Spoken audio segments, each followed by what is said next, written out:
The Indiana Pacers lost in Game 7, 105-101 to the Cleveland Cavaliers. What's your takeaway from the game today, David? Well, I mean, the one that everyone obviously sees is that LeBron James is a goddamn workhorse and was not going to lose that game. But he's been carrying that team. He's going to stay carrying that team for as long as he can because no one else produces on the team.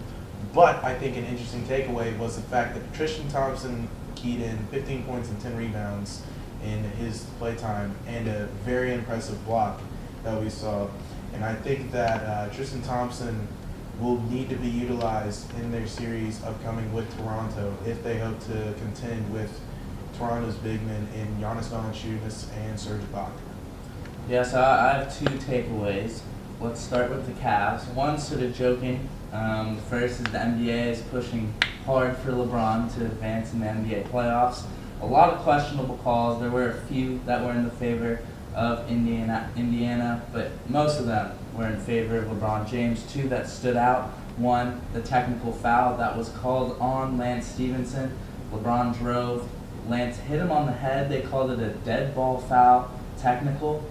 But LeBron was driving to the hoop, was finishing a layup. Lance fouled him on the head. It'd be like a flagrant one. I don't know how you call that a dead ball foul. LeBron didn't stop. You expect Lance to stop as well. A little bit ridiculous. And then also you see Miles Turner gets called for a foul on an offensive rebound where he put back the ball and got fouled. So it would have been a 3-point play for Indiana. Instead, a foul was called on Miles Turner. J.R. Smith drew the foul, and J.R. Smith hit 2 free throws, so it was a 5-point turnaround. Okay, so, all right. On that foul call, if you look back on it, J.R. Smith did have.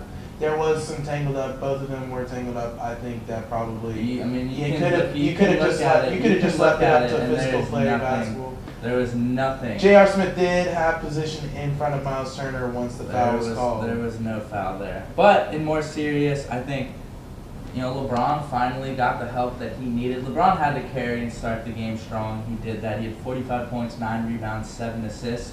But you saw at the end, LeBron left late in the third quarter, cramped up again, and he didn't enter the game again until about 8 minutes and 30 seconds. The game was close when LeBron left. When he came back, it was about an 8-point game. So LeBron finally got that help. Love had 14, a couple late threes. Obviously, Tristan Thompson started out very strong. He had 15 points as well. J.R. Smith had 11. George Hill, who barely played in the first half, came up big, had 11 points. So LeBron finally got some help from the rest of the Cleveland Cavaliers, and I think that bodes well for the Toronto series. But moving on to the Pacers.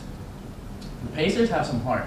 I mean, they have some heart. I told you Domantas Sabonis was going to be an X factor. Did I not say this? Well, I mean, he was an X factor today, but in the wrong way. Yeah, true. Sabonis, 10 points, but 3 of 10 shooting. He looked nervous from the start, had a few costly turnovers at the end.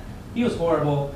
If he plays better than that, it probably comes down to the last possession of the game. They might not win, but definitely comes down to the end. But the Pacers have heart. They took LeBron James to 7 in round 1. They were down double digits, I think, 3 times in the first half, and they came back every single time, made it close. They were down when LeBron went out. LeBron came back. They still kept the game close. Could have been a very close game, a few calls here or there at the end. So you got to be happy with the way Indiana played this series. I don't know if they have a super bright future because they need to bring more stars to compete. I think Indiana has a very bright future. I think they can get away with getting maybe another 3-star, 4-star player in there. Miles Turner, in my opinion, if he stays on his trajectory, he can turn into an eventual all-star. But I'm seeing the sophomore slump hit him this year. Took a little bit of regress from the stellar rookie season that I saw with incredible flashes of potential. But I think if he keeps developing, Victor Oladipo's he's an animal. Domantas Sabonis needs to work on his game, but I think he's a solid player for this team. And Bojan Bogdanovic, another bright spot for that team. So I think they can definitely stay as a perennial playoff team in years to come. I mean, there's no doubt. I think the playoffs are on the rise, and they have a lot of nice pieces. Often overlooked. Collison had 23 points today. But it all depends on Oladipo. He had 30 points, 12 rebounds in a Game 7 against LeBron James. That is huge. That's incredible.